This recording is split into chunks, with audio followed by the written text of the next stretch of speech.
Hello, hello. Welcome, y'all. We are going to get started in just a moment. Hey, Gloria. Hello, hello. Welcome in, y'all. Good to see you all.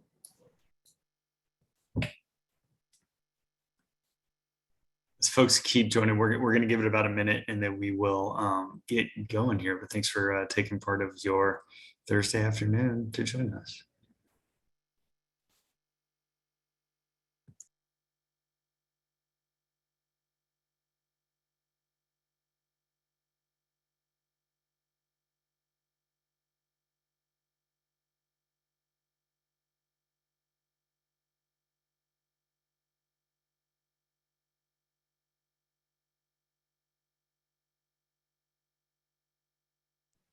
Gloria, can you see my screen?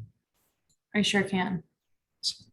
All right, folks, for those just joining us, we're still having a few people jump in on their hopefully lunch hour that none of us ever get, but I'm glad y'all are taking your time to join us today. We'll get started in about a minute.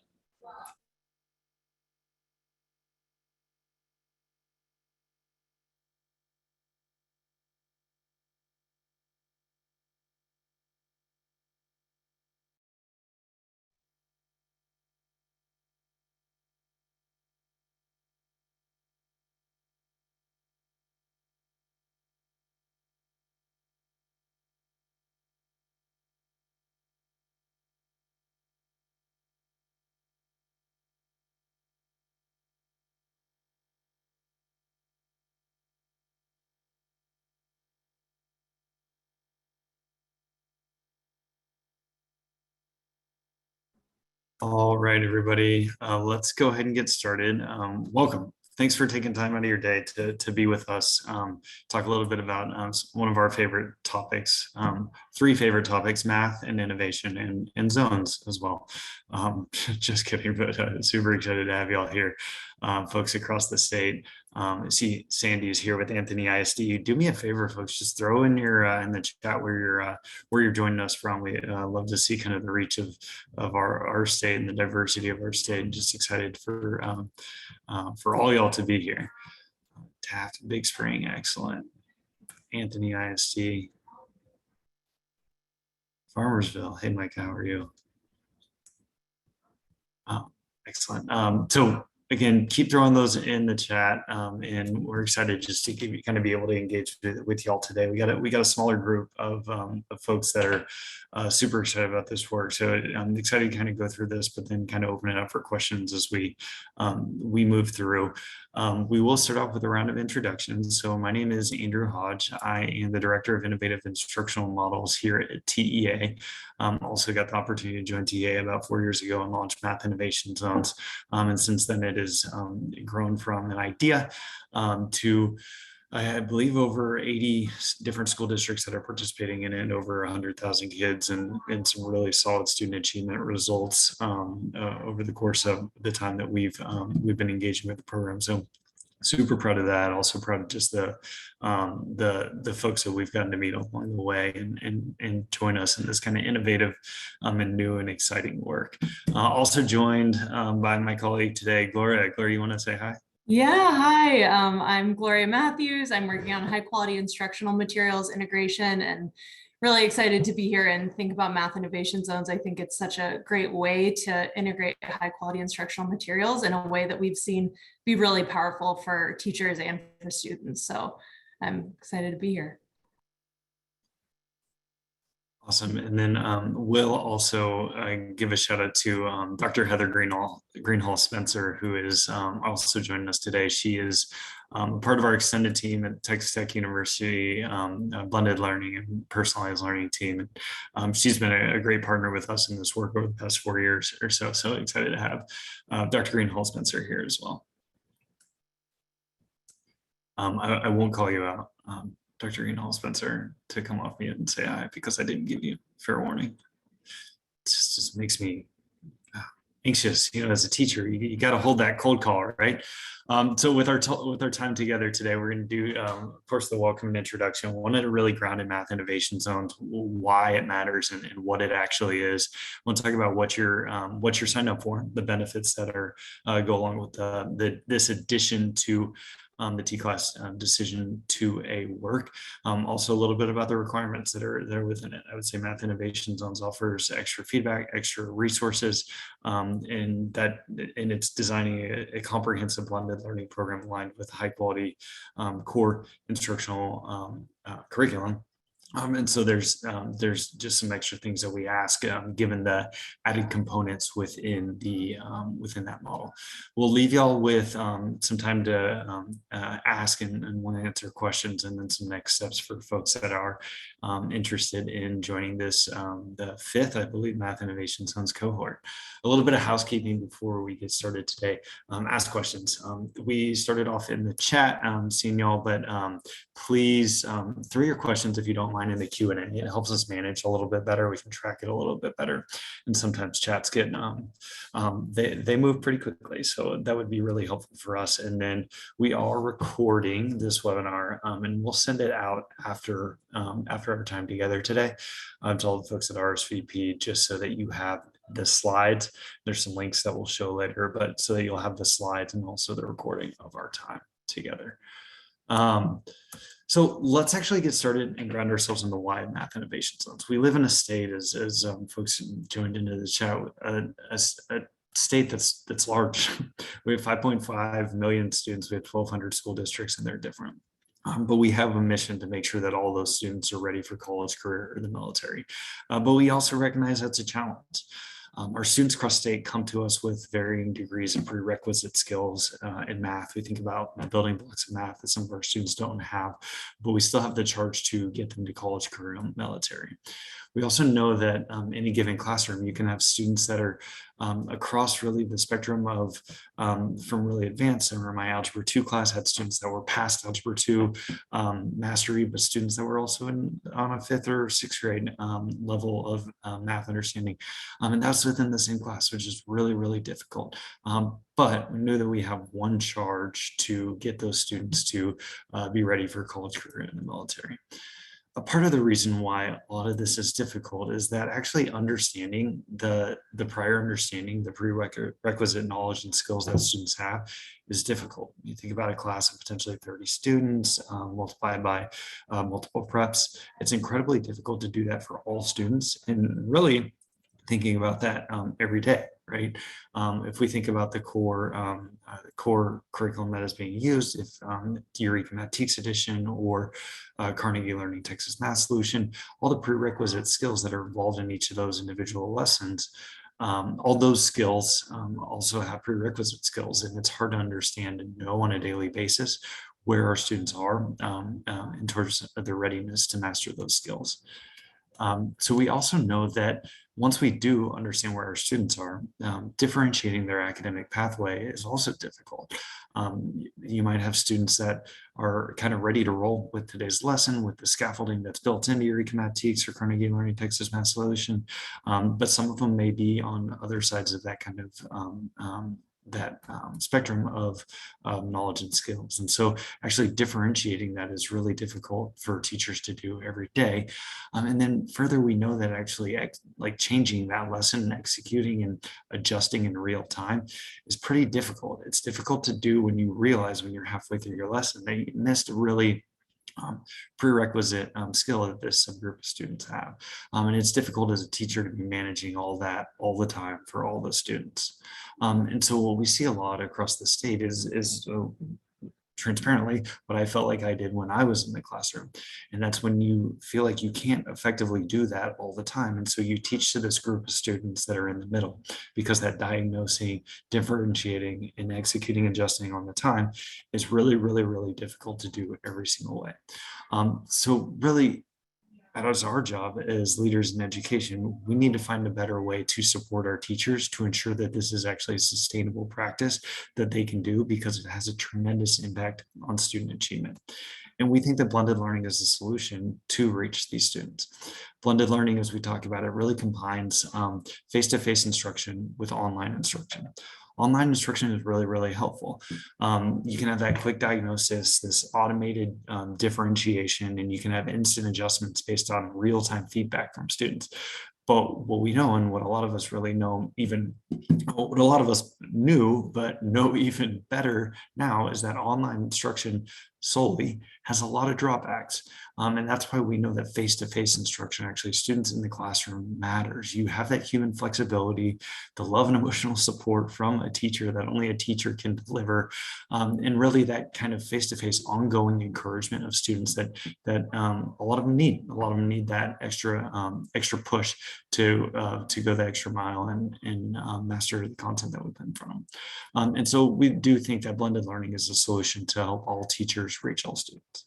A few ways that blended learning can help is you do have this just-in-time kind of diagnosis process. So actually, like, built into your high-quality instructional materials and your scope and sequence, or in your lesson plans, is ways that you can diagnose the students when you are executing that lesson to make sure that you're scaffolding appropriately and adjusting the lessons as they need.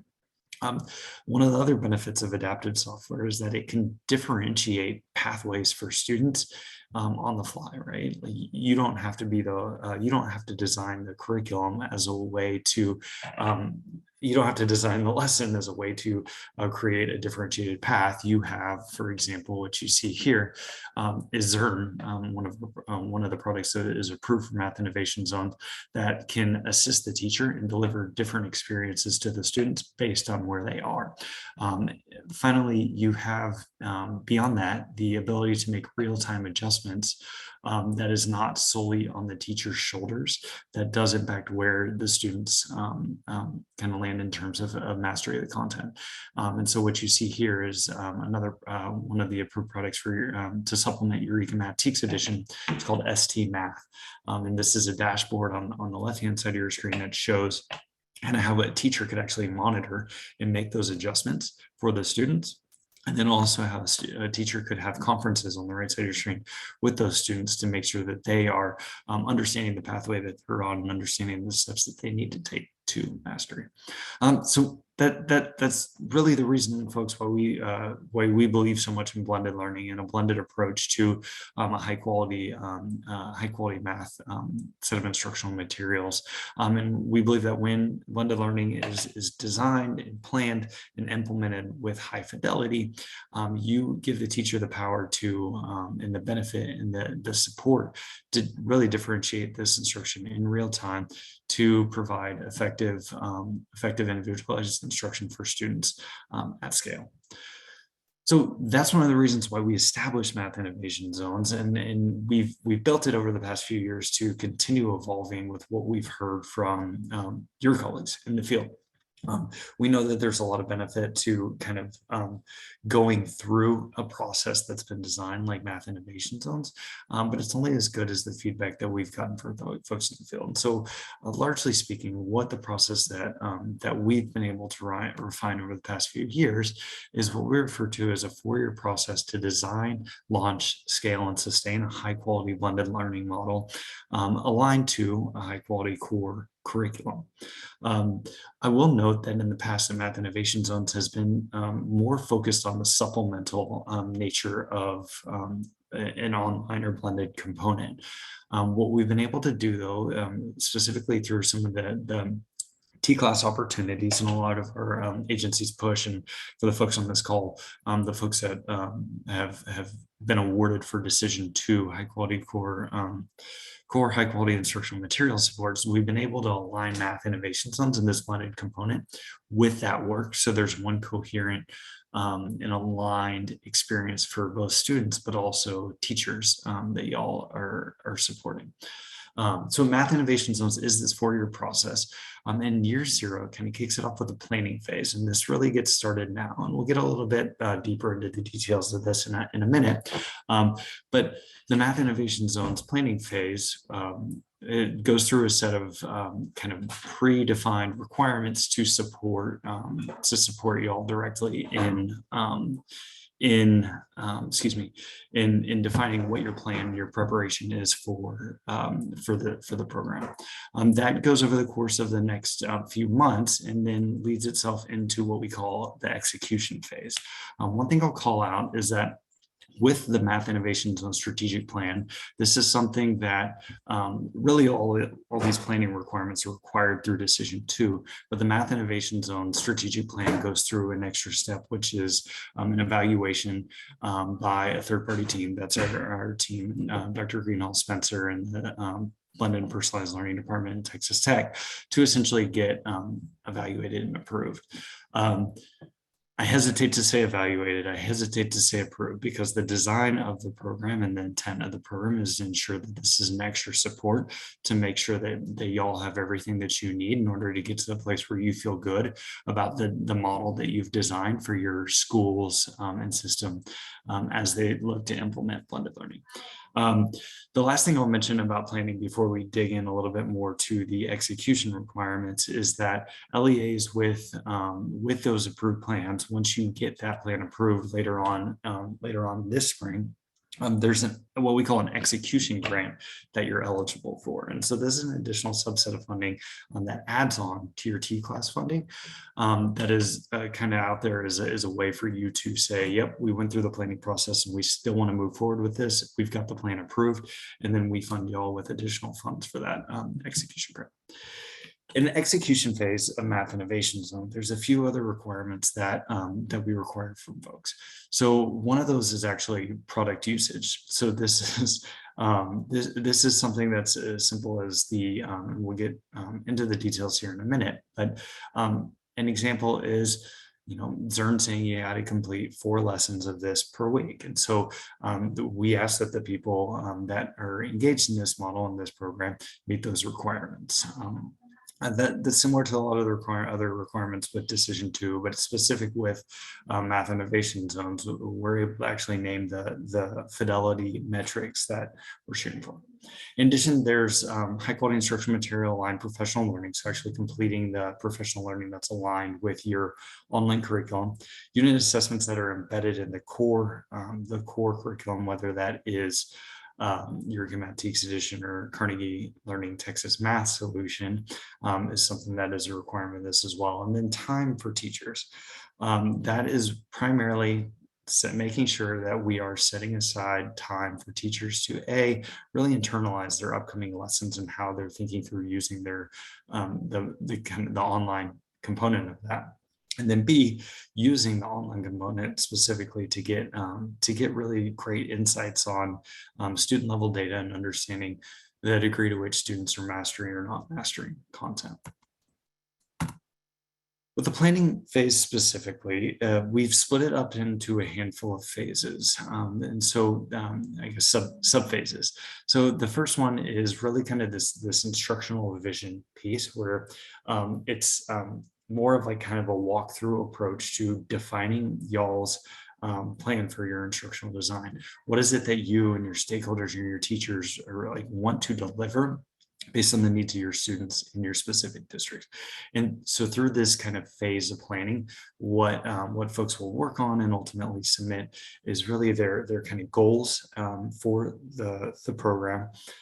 Which we have a handful of templates that are included in here that y'all will be able to access when we send out this slide deck after this meeting. Project plan, where you assemble a project team, name your key milestones, and then also a stakeholder engagement plan. We know that this can't be a top-down district decision or district rollout. It actually, we got to engage our teachers, our school leaders, and make sure that this is something that A, they want, and B, that they're actually designing alongside our district leaders. So that's part of the phase 1 kind of planning process before you hop into phase 2, which is largely built around the academic component of what you decide to do in phase 1. So this is really making sure that you selected a curriculum that's going to meet your needs, the online component of the curriculum, reviewing kind of your calendars and your plan for, we call them MLEs, meaningful learning experiences. This is really, what is the professional learning experiences that you're going to put in place for your teachers and your leaders that is specifically aligned to this core and online high quality instructional material. So these are some of the things that you decide on during your planning process, and then turn it over to phase 3, which is operations, to essentially make sure that your operational strategy is aligned with what you've chosen to do in terms of academics. How are we paying for these things? How are we building in enough time for it to happen in our master schedule? How do we ensure that our staffing model is equipped and ready to meet the needs of this model? And how do we actually use the model, a blended learning model, to make it a more sustainable staffing model or schedule for our teachers, right? So a lot of these types of questions you'll answer in the operations phase, as well as kind of getting up and running and set up with access for the online component of the program. I'll note a couple other things within this diagram before moving on. One is that we ask folks to do a pilot in the spring. So essentially, think about what you're going to do in the fall when you launch Math Innovation Zones. And let's do that in a bite-sized approach now in spring, so that we can learn a ton from it, see what our teachers like, what they don't like, and see how we can adjust the model going forward. The last thing I would say about the Math Innovation Zone's fidelity of planning process, we also split it into planning and execution, so we can talk about fidelity of planning, is really a spirit of innovation, a spirit of failure, and a spirit of learning and getting better. It's all about continuous improvement. There will never be a time where we come back to you and say, hey, are you doing what was in your plan? In like a punitive or evaluative way. We'll come back to you and say, what's working from your plan? What do we need to change? And how can we support you all in making that change? So this planning process is more within the lens of let's make the decisions and let's prepare for implementation of this model. It's not for the sake of planning on its own. We continuously ask districts who implement Math Innovation Zones to make changes, and we ask them to make changes because they come to us and say, hey, this isn't working. And so we're problem solvers for them and make sure that that y'all have everything that you need to make changes to make this better for your students and the teachers that are implementing as well. The last thing I would say before moving on is that all of these requirements are inclusive of the requirements for TClass Decision 2. So if folks are thinking through this, you're thinking about the things that you need to do for Decision 2 for TClass, which is kind of submit those planning deliverables. These count for that. These are the same planning deliverables. And so if you fulfill the requirements of Math Innovation Zones, you fill your requirements for TClass Decision 2. I know there's a lot. We're going to stop here in a few minutes and get to Q&A. I do think we'll have plenty of time for Q&A, so kind of wanted to run through this and then pause for that as well. Before we do that, though, I do want to highlight the execution process for Math Innovation Zones.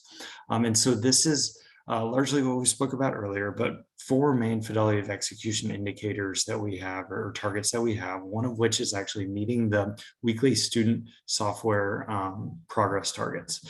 These are targets that essentially have been provided to us from the approved vendors for Math Innovation Zones. So this is what you'll see in the right-hand column of the table that's on this slide.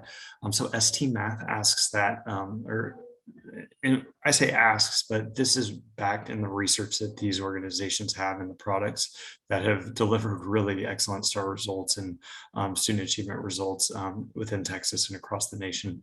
But ST Math asks that that students are reach 60 minutes per week. Zern is 4 lessons per week. Mathia is 2 what they call workspaces per week.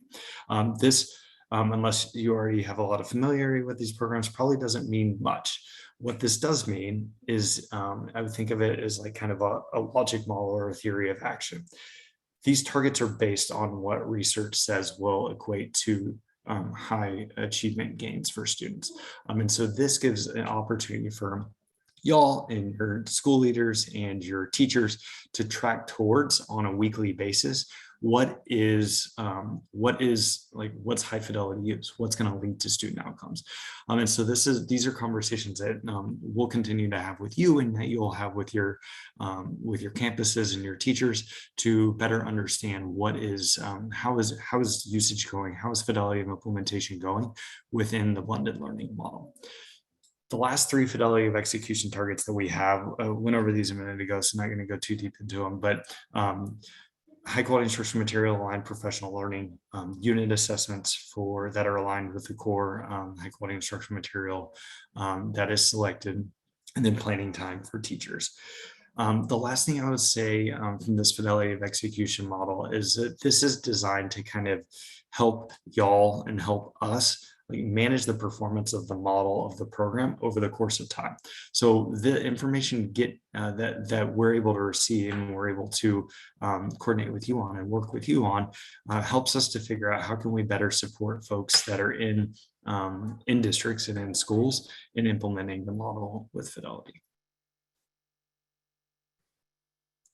See, there's some questions that are coming in the chat, so I'm going to actually pause and we'll answer questions real quick. Megan, you're asking about, is this a high school component? I think that may have been with regard to the previous slide. So let's keep in mind, Math Innovation Zones is right now built for kindergarten through 8th grade math. And so the folks that are eligible to join Math Innovation Zones are the folks that received kindergarten through 8th grade math supports through TClass Decision 2. So if you are launching a 9th through 12th grade model or program, Math Innovation Zones isn't something for you, but the Carnegie Learning Texas Math Solution 9th through 12th grade component is something that you can still participate in through Decision 2.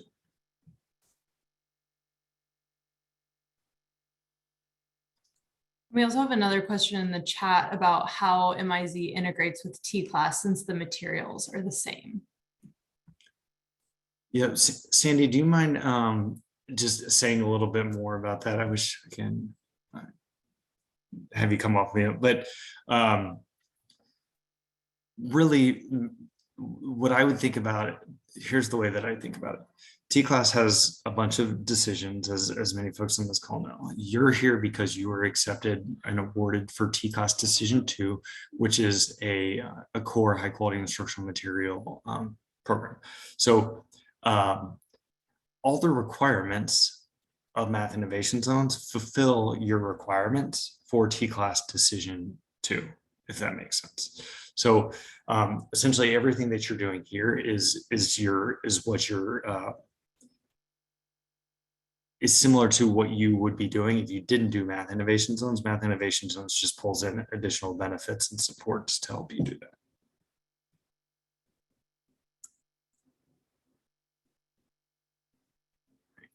I see a couple questions, one around third-party implementation support provider, and then another about additional funding. So those are actually where we're going next.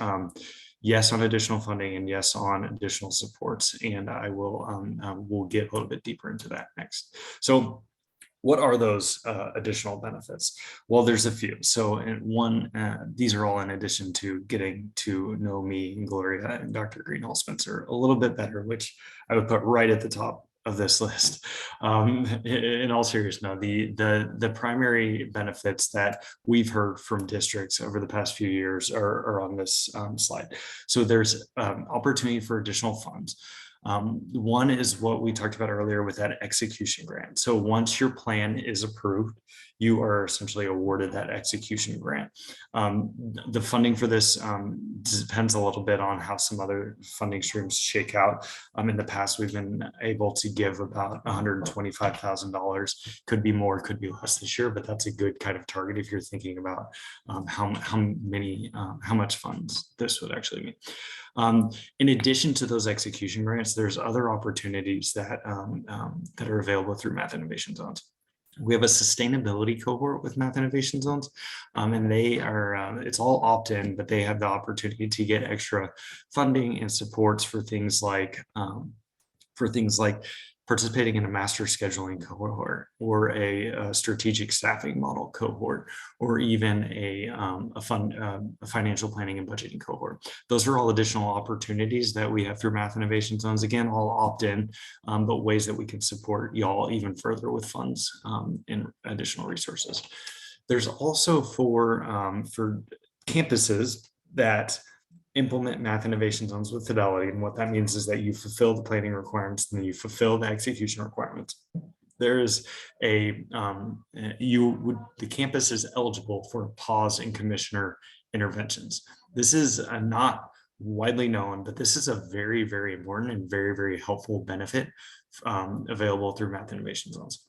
What this means is that if a campus is a failing campus, if it's an F campus and it's been an F campus for more than 2 years, where they would normally receive need to implement a campus turnaround plan, or 5 years when they would potentially have the commissioner take over implement a board of managers or take over the school. This actually pauses that.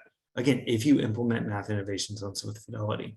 For those that are interested in learning more about that, happy to follow up about that because that is a deeper conversation, but that is an opportunity through Math Innovation Zones. In addition, there's Math Innovation Zones designation, which is available for folks to use in external outreach. We've heard a lot of districts that use this for recruiting. One of our previous districts reached out to us and say, hey, can we use this on banners and in front of our school and in our mailers to families and in any kind of social media campaigns and outreach to say, hey, we're Math Innovation Zones, because that means something, and it means something to parents and folks that are going to sign up and enroll in campuses. It's an exciting kind of label for folks to have, and we've seen that used in some marketing communications resources before. And then in addition to that, there's more support. In addition to the support from TEA and the support from your vendor, you have support from the Texas Tech Blended and Personalized Learning team. And I can't say enough about their role in this model, but also in really defining and developing and being a thought leader on blended learning throughout really the world. I think Dr. Greenhalgh Spencer has spoken in a few countries that I've never even been to. So it's super exciting to have them on board. I just pressed a button to let me draw on my screen, which is not what I want, but this is what I want. So, and there's some requirements that we want to call out specifically. I will say that these requirements are not actually like that different than the decision 2 requirements. So we ask that all folks in Math Innovation Zones sign a project manager. You already have to do that for TClass decision 2, but this is going to be something that can liaise with our team. And this project manager should exist within the CNI team at the district. That's where we've really seen a lot of strong impact. Well, we also ask that you select an approved Math Innovation Zone design and implementation vendor. The next slide has we'll show who those vendors are, but this is a subset of the TClass Decision 2 approved vendors that have essentially said, we have expertise in blended learning. We'd like to support these Math Innovation Zones districts. So you'll be able, you need to, and we'll be able to select from those vendors who have additional expertise in a blended learning model. We're going to kick off the work with the Math Innovation Zone Summit. That's going to be in January. We'll follow up once folks, we have all the listed districts and folks that are going to join this cohort, and we'll follow up with that. But that's going to be a really exciting time to kick off this work, and you can kind of engage with your planning teams to do that. There's a Math Innovation Zone strategic plan that'll be submitted in a couple different phases this spring. Again, if you put TClass Decision 2 requirements next to this, you're required to submit TClass Decision 2 deliverables anyway. The Math Innovation Zone strategic plan is a little bit more comprehensive than that, but there's a more of a kind of sequence process with that we follow, and that standardization is something that we've kind of heard from districts has been helpful. Like I mentioned earlier, the participating campuses will be asked to complete a spring pilot of the model, just so that folks can learn. We've heard a ton of benefit from those spring pilots in the past. And then lastly, we ask that folks implement and not ask that. This is one of the core requirements here. And if you're in this call, you're in this call because you're either implementing Eureka Mathematics Edition in kindergarten through 5th or Carnegie Learning Texas Math Solution in 6th through 8. And so you'll need to actually tie SCMath or Zern to Eureka Mathematics Edition, or then tie Mathia as your online component to Carnegie Learning. As I mentioned previously, these are the vendors that are approved for Math Innovation Zones support. And so one of the requirements with your participation in Math Innovation Zones is that these would be one of the vendors that you're working with. Again, this is a subset of the TClass Decision 2 vendors as well. If you are involved in TClass Decision 2 for other subjects, this might it might behoove you to align this vendor choice with that vendor choice so you don't have multiple vendors as well. But these are the list of vendors that are approved for Math Innovation Zone. If you want to learn more about the vendors, you can obviously check out their websites. You can reach out to folks. Their contact information is here. Feel free to screenshot this. Again, we're going to send out the slide deck to y'all shortly after conclusion of this webinar. And then you can also go to the TClass website and scroll all the way to the bottom and access the TClass vendor guide. This gives you a lot of really organized and a lot of organized information to be able to learn a little bit more about these folks, but on your terms. We hear a lot from districts, hey, I'm sure these vendors are great, but it's really hard to learn about them by having individual meetings with all of them or listening to kind of their pitches.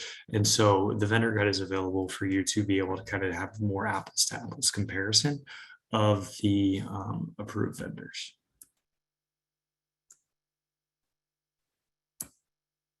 Let's talk about next steps really quickly, and then we'll open it up to questions. So the immediate next step here is this top one, and that's indicate if your district would like to opt into Math Innovation Zones. If you want to access that survey now, you can go to bit.ly 2021_MIZ_interest and fill out that survey for us. And then after that, you'll look out for your Math Zones Summit invitation.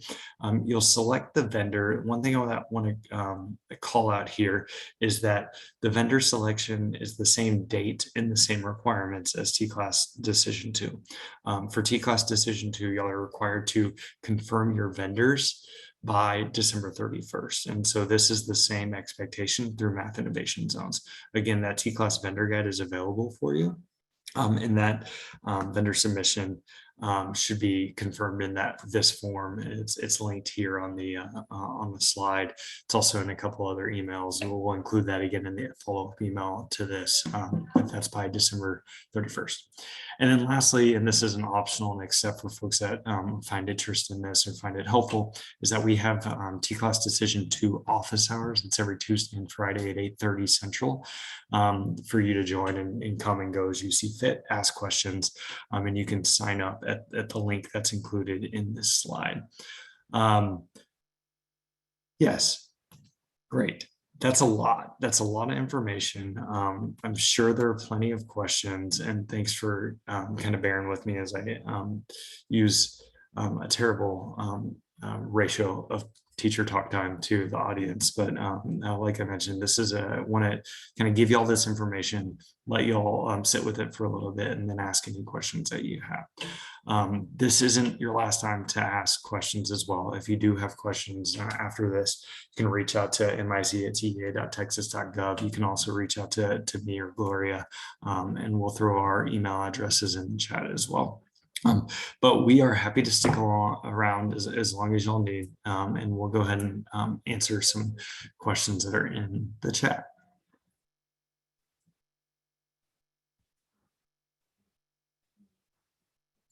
Let's see, it looks like there's a question about the rollout of those grade levels. A school that has applied to Decision 2 for K-2 and 7-8, but not for grades 3 through 6. Andrew, maybe you can talk about that, adding those grade levels. Yeah, so that's a great question. So the intent of Math Innovation Zone is to design a kindergarten through 8th grade or pre-K, hopefully, just blended math model. And so that's the intent that you would ultimately scale up to over time. The pathway to that K-8 model is up to y'all.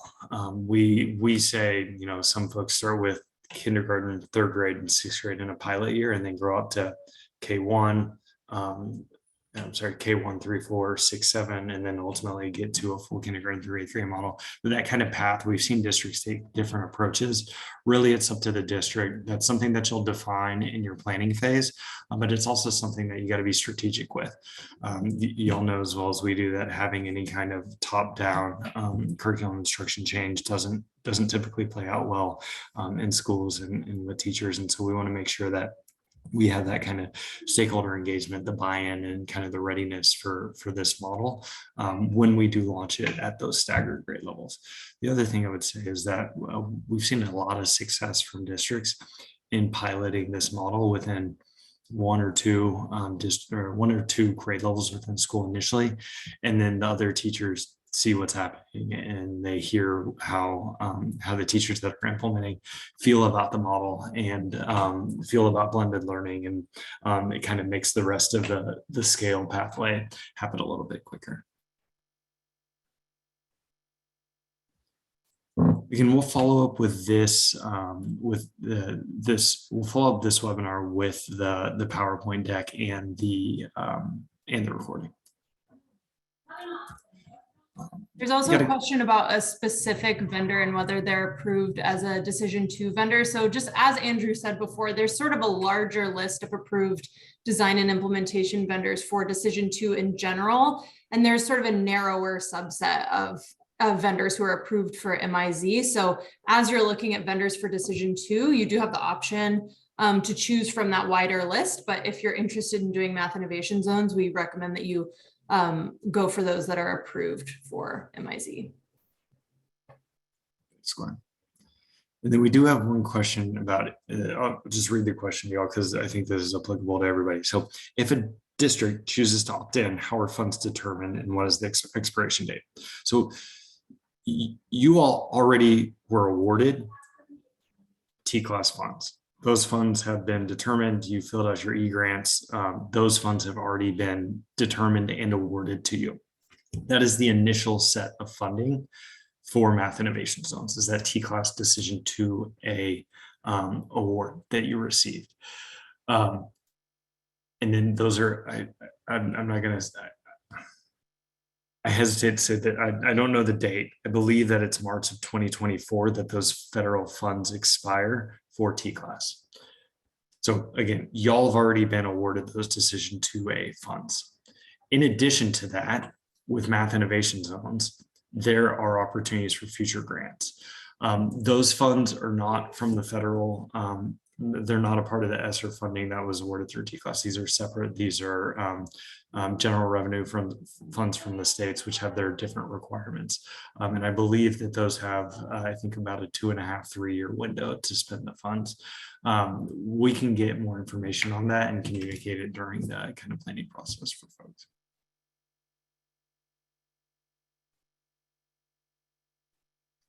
Great question about implementation, and curious if Dr. Greenhall Spencer has a point of view on this. Question about, is there a recommended order of implementation? Do we start with the lower grades and move up, or vice versa? What do we think? I would say that it depends. It depends on the school. It depends on the district. It depends on the teachers, honestly. I think that where we've seen the most success is finding the teachers that are most interested in doing this. And that's the group of teachers that you pilot this with.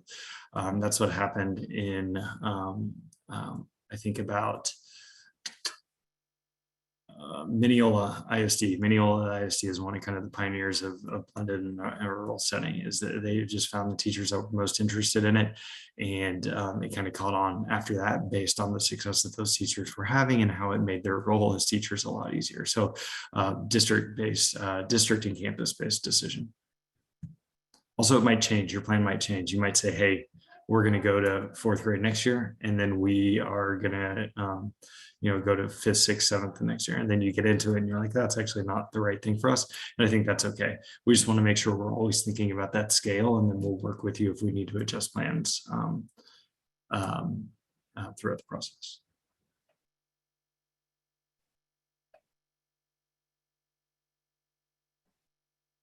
And then one more question about the difference between MIZ and Decision 2.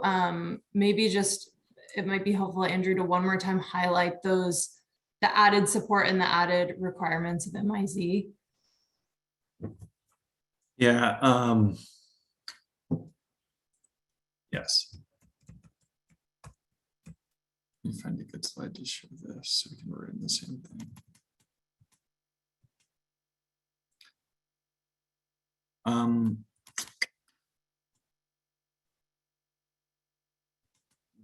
Let me just, I don't want to make this too confusing, which is why I'm not showing a slide, because I don't think we answer it explicitly here. TClass Decision 2, you have a set of requirements. Math Innovation Zones is a part of TClass Decision 2. So by doing Math Innovation Zones, you're doing the requirements of TClass Decision 2, but you're doing it in a way that is designing and implementing a blended learning model in kindergarten through eighth grade math. So the way that Math Innovation Zones is different than TClass Decision 2 is it's really not. It is part of Decision 2, but you are deciding, hey, I want to take an innovative approach. And not only do I want to design a K5 or 6-8 math model, but I want to do it within a context of a blended learning model. Send us back a question if that didn't fully answer it, but definitely appreciate that question.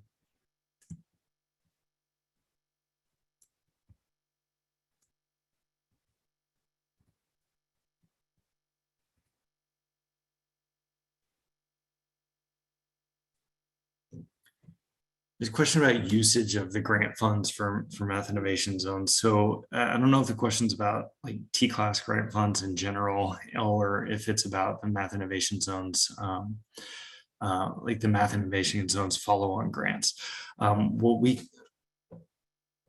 I'll say a couple things. One is that above all, what we care mostly about is the quality of the strategy, like the planning and implementation requirements, the planning and execution requirements, excuse me. So those are what we want to work with districts to meet. How you choose to get there is largely going to be based on how you think it's best for you to get there. That being said, we do have kind of the proportions in like a model that you can use from what districts have found to be successful in the past of how they've spent their funds. And that's something that we can give to folks. I will say, keep in mind the requirements, right? So you do have that project manager that you don't have to fund with these funds, but you have to have that project manager. So regardless of if they come from these grant funds or if they come from your general revenue, that is less important to us than that you do have that project manager. You have to contract with that design implementation vendor, right? So you could use these funds to do it. You could use another pool of funds to do it. But the value of Math Innovation Zones is that you get to work with one of these vendors towards designing that model. And so that's what is most important to us.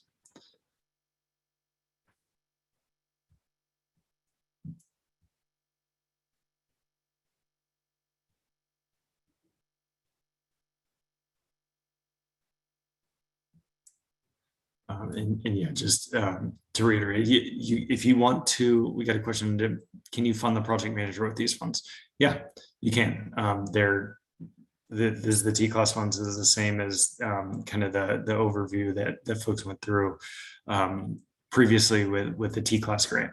You can use that money to fund these project managers. You can use it for salary. With regards to the MIZ execution grant, you can do the same thing.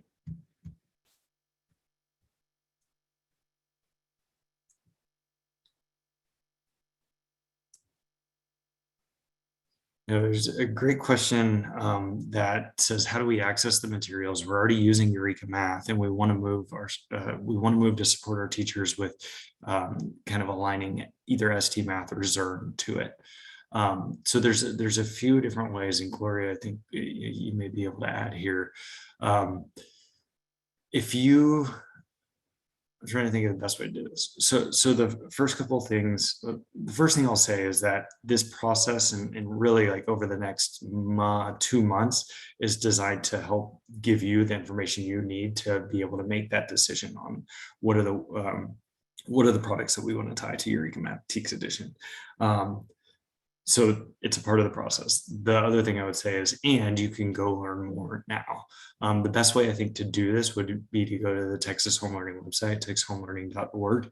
And then if you go into by subject, there's a tab for K5 supplemental math. And then you can actually access ST Math, and you can access Zern from there, like their websites, and you can learn more.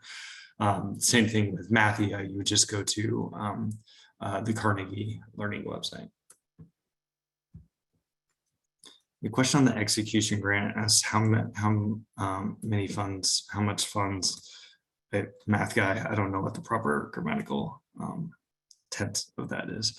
How much is the execution grant? The answer is we're still trying to figure that out based on how a lot of the TClass funding shakes out and how some of that programmatic, those programmatic decisions shake out. In the past, it's been roughly anywhere from $100,000 to $125,000 for that execution grant per district, one time, not per year. But that's where it's been. Our assumption is that it'll be somewhere in that same range.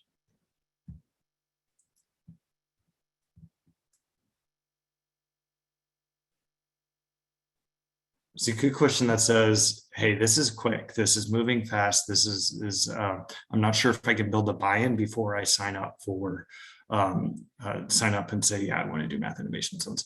Love the way that you're thinking about this. This like 100%. This is something that can't be done to folks, right? So what I would say to that is this. We'll work with you. Is the biggest thing. I think if this is something that you think your district and your campuses are interested in, the entire planning process is designed to figure out these pieces. How do we engage the teachers? Who are the right teachers that we should work with for this? How should we roll it out? When should we roll it out? That's what the planning process is about. And that's what our vendors are skilled up in, designed to help you with, and that's what the model and this math innovation zones process is all about. So I'd say if you feel like this isn't something that you want to take on, if there's no way your teacher's going to get bought into this, I think that you say, we're not going to do it. But if you do feel like there is going to be interest, and you feel like if that's something that you want to explore, join math innovation zones. And if we have to at a later time say, you know what, this isn't the right fit for us at this time, then we can have that discussion when that time comes. And Andrew, I think this sort of goes along with it, but there was another question that said through their TClass funding, they had originally not planned to start using materials until summer. But if they're interested in doing the pilot in the spring to be part of MIZ, is that a possibility? Yeah, from Colette in the chat.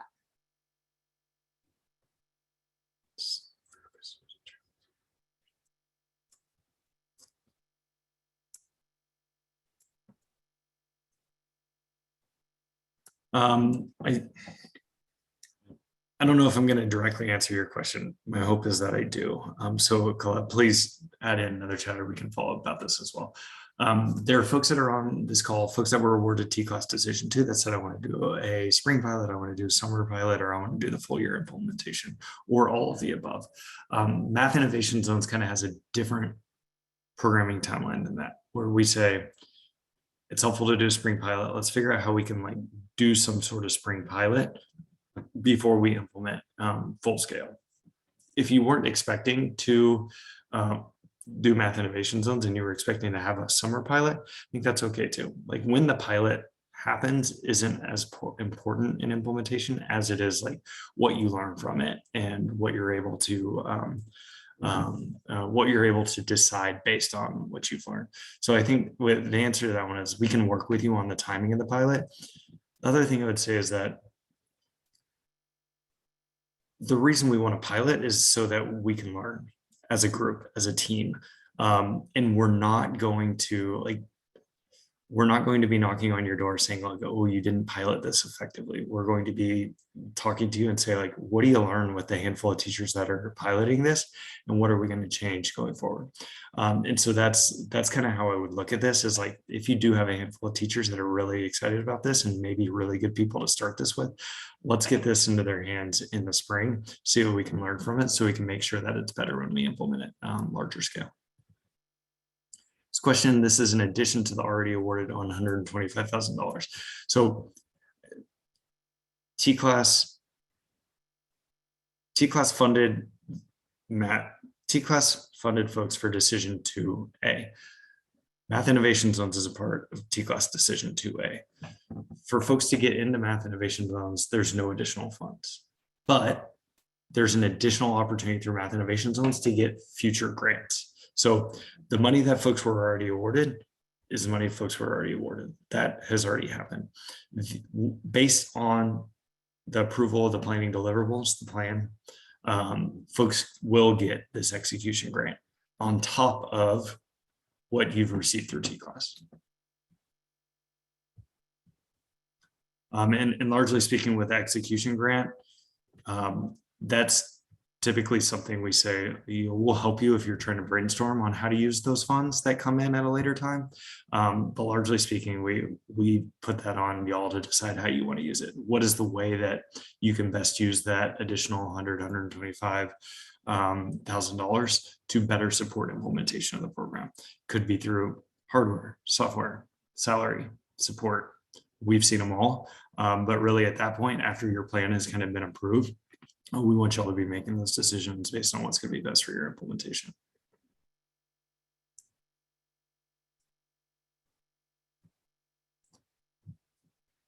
I see some folks, a couple folks dropping. Thank you for your time. Again, I'll stay on for a few more minutes if folks have additional questions. Appreciate the questions coming in. They're great questions. But really do thank you all for the time. I think Math Innovations is something that we've seen prove of a lot of value across the state. Thanks for throwing our email addresses in. But we're excited to expand that cohort. We're going to have more districts than ever and be able to really build on what folks have learned across the state, and excited for you all to be a part of that. We'll follow up this conversation with an email that has the recording and slides in the next steps as well. But thanks so much for taking your time today to join us, and I'll stick around if there are any last minute questions.